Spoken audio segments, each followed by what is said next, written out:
Assalamualaikum warahmatullahi wabarakatuh. Nama saya Yayang Wulandini, nomor NIM 28920500027, Program Studi Manajemen Fakultas Ekonomi dan Bisnis dari Universitas Pancasakti, Bekasi. Video ini dibuat untuk memenuhi tugas ujian tengah semester mata kuliah pengantar ekonomi makro oleh dosen pengampu Bapak Joni Tesmanto SOS MM. Pertama adalah pengertian dari ekonomi makro. Ilmu ekonomi yang didefinisikan sebagai ilmu yang mempelajari bagaimana manusia dalam usahanya memenuhi kebutuhan-kebutuhannya mengadakan pemilihan di antara berbagai alternatif pemuas kebutuhan yang relatif terbatas. Lalu, ada konsep dasar ekonomi makro. Definisi ekonomi, ilmu yang mempelajari tentang pilihan-pilihan yang dibuat oleh manusia dan bagaimana pilihan-pilihan tersebut mengubah keterbatasan kita. Yang pertama, transaksi pertukaran antar manusia dengan atau tanpa uang. Yang kedua, menjatuhkan pilihan yang tepat untuk memanfaatkan sumber produktif yang langka dan terbatas. Yang ketiga, perilaku manusia untuk mengorganisasi kegiatan konsumsi dan produksinya. Yang selanjutnya adalah mempelajari kekayaan, dan yang kelima, cara-cara memperbaiki kehidupan masyarakat.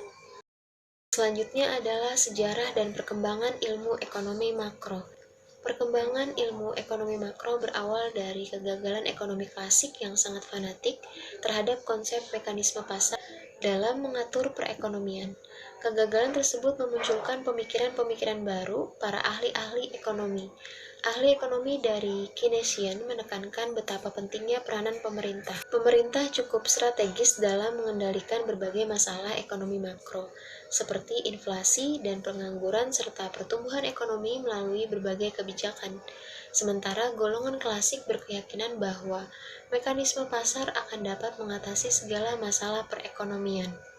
Adam Smith, karyanya yang terkenal adalah buku An Inquiry into the Nature and Cause of the Wealth of Nations, atau disingkat The Wealth of Nations, adalah buku pertama yang menggambarkan sejarah perkembangan industri dan perdagangan di Eropa, serta dasar-dasar perkembangan perdagangan bebas dan kapitalisme. Adam Smith adalah salah satu pelopor sistem ekonomi kapitalisme. Sistem ekonomi ini muncul pada abad 18 di Eropa Barat, dan abad 19 mulai terkenal di sana.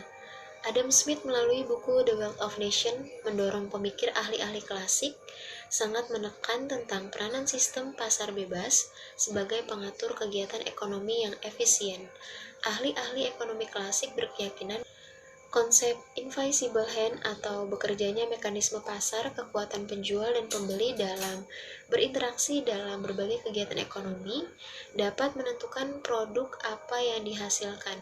Depresi ekonomi yang hebat terjadi pada tahun 1929 sampai 1933, melahirkan ekonomi baru asal Inggris yaitu John Maynard Keynes tahun 1883 sampai 1946 dengan bukunya yang terkenal General Theory of Employment, Interest and Money, ditulis tahun 1936, menjadi cikal bakal bagi perkembangan teori ekonomi makro.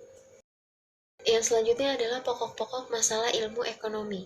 Masalah pokok perekonomian adalah terbatasnya alat pemuas, padahal kebutuhan manusia tidak terbatas, sehingga menyebabkan ketidakseimbangan antara kebutuhan manusia yang tidak terbatas dengan alat pemuas kebutuhan yang jumlahnya terbatas. Dua masalah pokok yang harus dipecahkan yaitu yang pertama kebutuhan manusia, yang kedua masalah kelangkaan.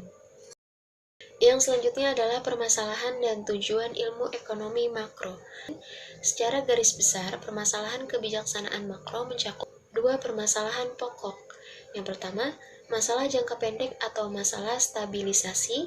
Yang kedua, masalah jangka panjang atau masalah pertumbuhan.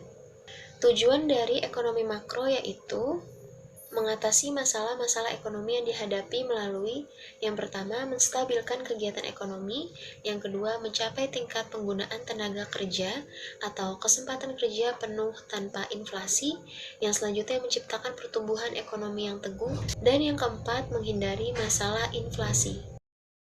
Yang selanjutnya adalah instrumen kebijakan ekonomi makro. Untuk mengatasi berbagai masalah ekonomi makro di suatu negara dapat melalui kebijakan, yaitu Yang pertama, kebijakan fiskal. Yang kedua, kebijakan moneter. Yang ketiga, kebijakan luar negeri. Yang selanjutnya adalah model dari ekonomi makro.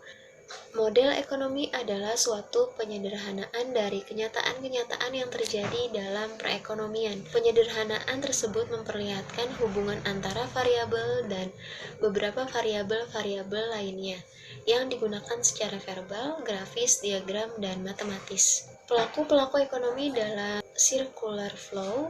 Masyarakat pelaku ekonomi dapat dibagi dalam 4 kelompok, yaitu household atau rumah tangga konsumen atau biasa disingkat RTK. Peranan RTK dalam kegiatan ekonomi antara lain yang pertama, sebagai pemilik atau pemasok sumber daya atau faktor produksi yang diperlukan kelompok pelaku ekonomi lainnya. Yang kedua, sebagai pemakai barang dan jasa yang dihasilkan oleh kelompok masyarakat lainnya. Tujuan dari kegiatan pelaku RTK ini adalah untuk mencapai kesejahteraan bisnis atau rumah tangga produsen. Dan selanjutnya adalah permintaan agregat. Permintaan agregat atau aggregate demand atau AD adalah hubungan antara jumlah output diminta dan tingkat harga agregat. Ini menyatakan jumlah barang dan jasa yang ingin dibeli pada tiap tingkat harga tertentu. Ingat teori kuantitas uang, yaitu MV sama dengan PY, di mana M adalah jumlah uang beredar, V adalah perputaran uang, P adalah tingkat harga, dan Y adalah jumlah output. Tidak realistis namun asumsi yang memudahkan, yaitu perputaran uang adalah konstan. Penawaran agregat. Penawaran agregat adalah hubungan antara jumlah barang dan jasa yang ditawarkan dan tingkat harga. Karena perusahaan yang menawarkan barang dan jasa memiliki harga fleksibel dalam jangka panjang, tapi kaku dalam jangka pendek. Hubungan-hubungan pada penawaran agregat bergantung pada horizon waktu. Ada dua kurva penawaran agregat berbeda. Kurva penawaran agregat jangka panjang, kurva penawaran agregat. Selanjutnya adalah pengertian pendapatan nasional. Perkembangan kegiatan ekonomi suatu negara mengalami suatu kemajuan dan kemunduran. Kemajuan-kemunduran atau tingkat perkembangan ekonomi suatu negara dapat dilihat melalui laporan pendapatan nasional dan neraca produk. Laporan pendapatan dan neraca produk nasional merupakan data-data yang dikumpulkan dan dipublikasikan oleh pemerintah dan menggambarkan berbagai komponen pendapatan dan output nasional dalam perekonomian. Yang selanjutnya, perhitungan pendapatan nasional. Pendapatan nasional adalah pendapatan faktor-faktor produksi.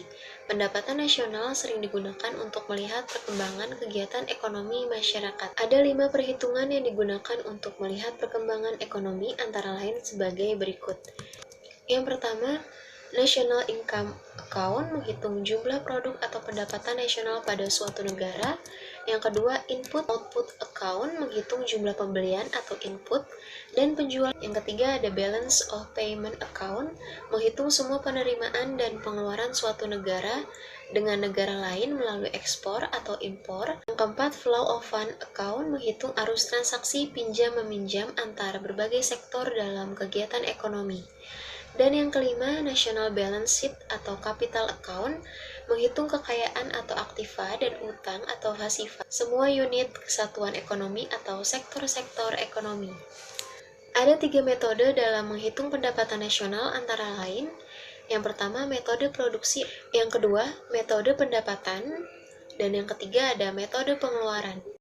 Manfaat perhitungan dan analisis pendapatan nasional. Secara umum, perhitungan pendapatan nasional bermanfaat untuk melihat perkembangan kegiatan-kegiatan perekonomian yang terjadi dan dapat dicapai oleh suatu negara. Yang pertama, mengetahui dan menelaah struktur atau susunan perekonomian. Yang kedua, membandingkan perekonomian dari waktu ke waktu. Yang selanjutnya, membandingkan perekonomian antar daerah. Dan yang keempat, merumuskan kebijakan-kebijakan pemerintah. Yang selanjutnya adalah determinasi pendapatan nasional, konsumsi, tabungan, dan investasi. Teori ini akan memperlihatkan ketergantungan atau keterkaitan antara pendapatan nasional dan komponen-komponen penentunya, yaitu konsumsi, tabungan, dan investasi.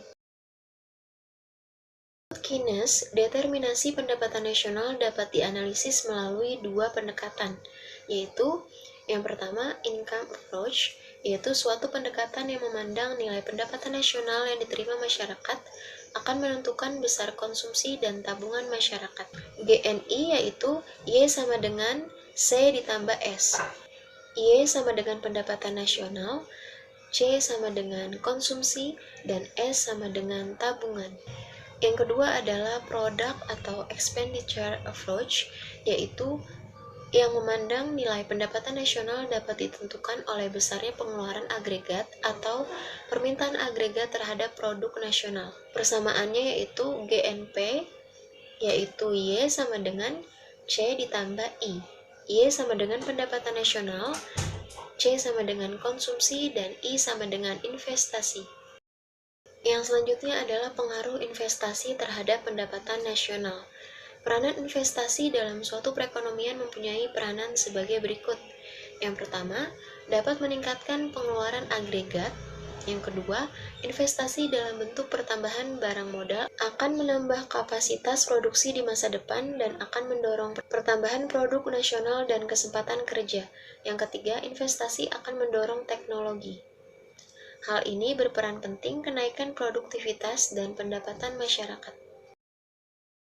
Maka kesimpulannya adalah ekonomi makro mengajarkan kepada kita tentang perekonomian sebagai suatu kesatuan atau suatu studi tentang perilaku perekonomian secara keseluruhan.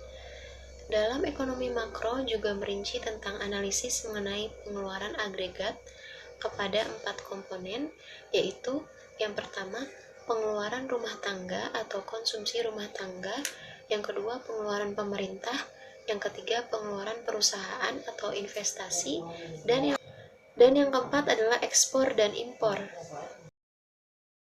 Cukup sekian materi yang dapat saya sampaikan, kurang lebihnya mohon maaf. Terima kasih. Assalamualaikum warahmatullahi wabarakatuh.